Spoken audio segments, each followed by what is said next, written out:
Ntuuse gwe ayagala America tutandikirewo genda mugogo owandikemu ekigambo Camp Hill USA vacancies nga bw'okirabawo ogende kweno esooka ogirabe eriko akantu ka bbulu aka graduation cap eyo gy'oba ogendako gikoonemu bw'oti kisookera ddala making sure or liking or commenting or sharing nsi ki gye wandiyagadde okuvolunteeringa in bw'oba tonina ku YouTube nina volunteer opportunities endala ez'ensi endala genda okebereyoko then tugende mu maaso n'eno kati bw'otuuka wano eno ye opportunity yo ekuli maaso wano jangu wano osomemuko ogenda kulaba applications are open by neno opportunity living volunteer Beaver Farm waliwo eno ya main campus wali eno eya Springs zonna ziri open nti mugende mu volunteering ekisookera ddala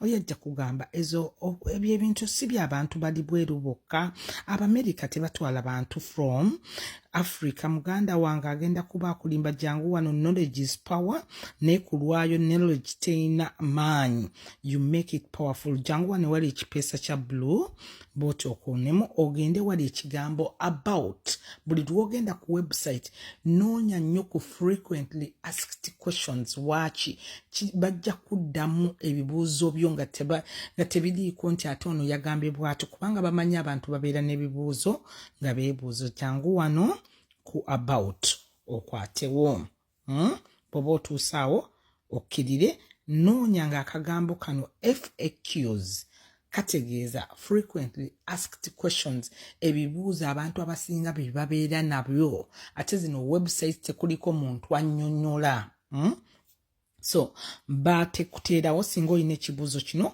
okulaba otujja wano bakuteereddewo answer for example ayinza okugamba nti ate bw'obeera mu Africa tebajja kutwala abantu abakumalamu amaanyi jangu wano ogenda kulaba ku bibuuzo byo by'oyina nga kati wano waliwo ekibuuzo does Camp Hill kino okiraba kyenkuttemu wano does Camp Hill accept people from other countries kwatawo bw'oti ojje weesomerewo bakugambye here yes, people from all over the world come to Camp Hill each year. Some come to volunteer and others come to study. Kitegeeza noonye kugwa ayagala okusoma okufuna ku opportunity ng'oyitidde mu Camp Hill Association of North America. Funa opportunities ezo ng'ogenze into details of okusoma kubo nkujjawa. So you come here, the international nature of communities is part of what makes them such special, beautiful places. Kati wetujja wano, will my travel costs be met? Kwatawo. Bakugambye wano, you are expected to cover your own travel, arrival and departure costs. If you come from another country, you are required to arrive with a valid return ticket. Generally, relocation costs are not covered. Kibategeeza kiwano nti bw'onooba ogenza okufuna visa y'oku embassy olina okulaga nti you will return back home ogenda ku volunteering for maybe between 6 to 12 months oba 18 months naye return ticket yo olina okuba wagyegulidde ekitegeeza wano ku embassy ojja kuba olina okulaga bank statement nti ogenda kwegulira ki ticket kakati gwe eyeetegese okutambula obanga okoze bank statement yo kino kigenda kuba kikolera bulungi. Now here, will I be paid? Na Uganda nfunira wa jangu wano tulabe bakugambye you will not receive a salary or payment for your services. For the duration of your stay, Camp Hill provides free room.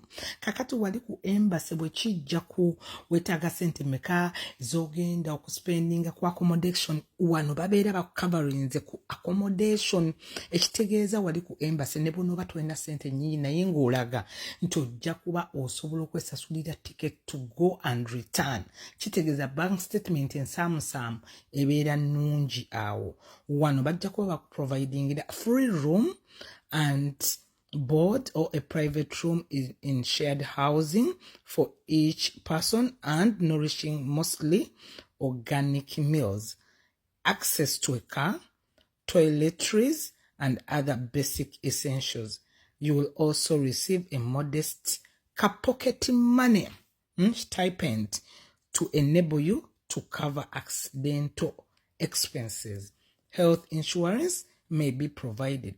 Check with your host community for details. So ogenda ku volunteeringa mu community ki wali bwe tunagenda ku apply ojja kuba osobola okukiraba mu communities ki ne ki kizi providing. Okay, kaakati tugende mu maaso ne bakugamba n'okugamba wano, and if you have a student debt they can help you learn more about our college loan support program.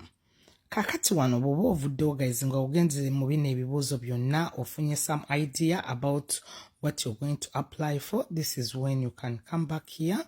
For example, n'okwata wano oba noddayoko wano waliwo akabuuzo akalala, how do I apply for a visa? Wandyagadde okayitamu. Your host community will explain the steps in details. For example, first you will need to be invited to one of the communities. So also can offer an invitation later. Number 2, your host community will provide instructions and paperwork needed for your visa appointment with the American consulate near you. Okitegedde. So one, you will also need a valid passport and the funds to cover the costs associated with your visa application. Ekitegeeza non-refundable yo gwagenda ogiteekamu, gwagenda okweteekamu ne transport costs. So in USA communities, the most typical visa issued to volunteers are called B1 volunteer visas. Katoli nakugamba Camp Hill Academy students arrive on F1 student visa. Kakati olunga waise mu program yaabwe eyokusoma. So that is important. Bobo mazo bisoma kawo kakati awo nojja wano ku apply. Bojjaawo ng'okwata wano ku kipeesa kya blue again n'ogenda ku apply now. For example, kati n'olyoka olaba communities ez'enjawulo. Bakugambye spark your potential nga tonnaba ku applyinga ogenda ku creatinga account. Kummwe bonna abayiga UEFA nabayigiriza bwe ba creating account password, making sure kuliko capital letter, kuliko small letters, kuliko numbers, kuliko ne busign kangezenga star, question mark obubo notekako. First name ng'ogiteekako, last name ng'ogiteekako, email ng'ogiteekamu, password creating engeri strong muganda wange njiddamu awo.